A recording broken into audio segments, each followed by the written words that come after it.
Let's look at the Saturday slate of college football games in week number 9, and we will start with the big noon kickoff on Fox between Ohio State and Penn State.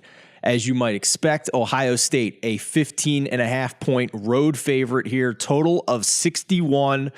We have seen this script play out over and over again with James Franklin at Penn State. Should we expect anything different here against the Buckeyes? To beat them outright? No, probably not, especially since this isn't a whiteout. If you see, I have the little white palm from the whiteout that I went to last weekend.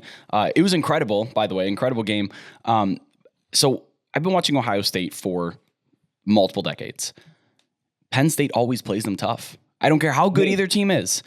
In the last 5 outings, Ohio State's won all 5, but there were 0 wins coming by 14 or more points.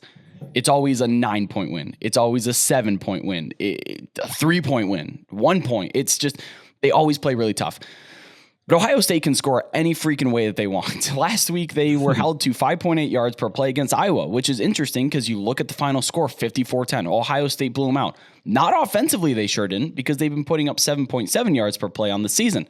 Ohio State forced 6 turnovers, was able to score on a lot of those. And if you look at the first half, it was all short fields.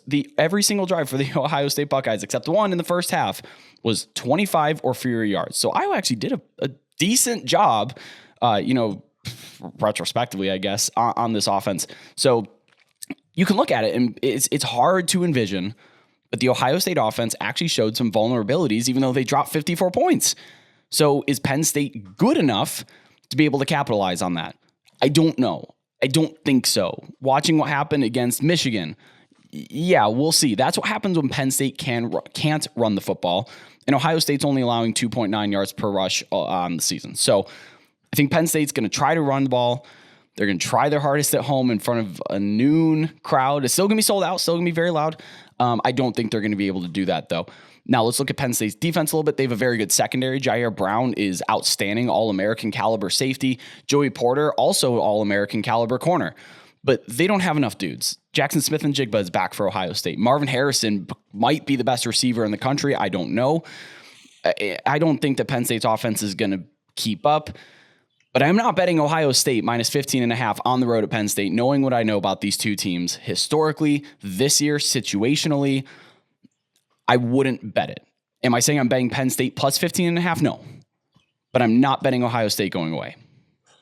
Okay, well, before we move on, let me see if I can convince you to bet Penn State here, because we just talked about the Friday night game where the projections, your aggregate projections, have East Carolina favored on a neutral field, and they're given too much for home field advantage for BYU. Different situation here. I think they're giving too much credit to the road team here and not enough for home field for Penn State. I'm curious what the rest of your aggregate rankings have here for these two teams on a neutral field. I'm showing 14 points on ESPN FPI on a neutral for Ohio State over Penn State, and the spread is 15.5 despite it being in Happy Valley. So if you're given home field advantage here, this should be, based on FPI, around 11, and we're getting more than 2 touchdowns here for Penn State at 15.5. So curious what the rest, I just mentioned FPI, curious what the rest of those projections say on your screen.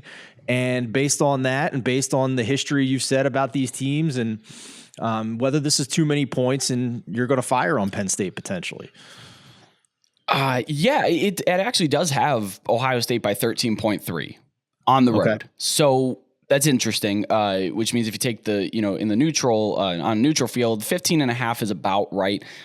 I really don't know what to think situationally. I really don't. This is a tough spot to play for both teams because Penn State, to show up at noon.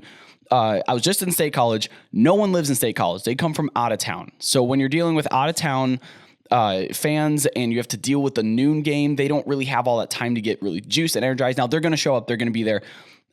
This isn't the whiteout. If you want to look at my Twitter, go look at the video of what the whiteout looks like and the energy that comes from that. It's not going to be quite the same at noon. I can't bet Penn State because I could see this being just a complete look what happened against Michigan. I know it was on the road, but they got destroyed. Their offense scored 10 points. Ohio State's defense, I'll put it out there right now. Ohio State's defense is playing every bit as well as Michigan's defense is.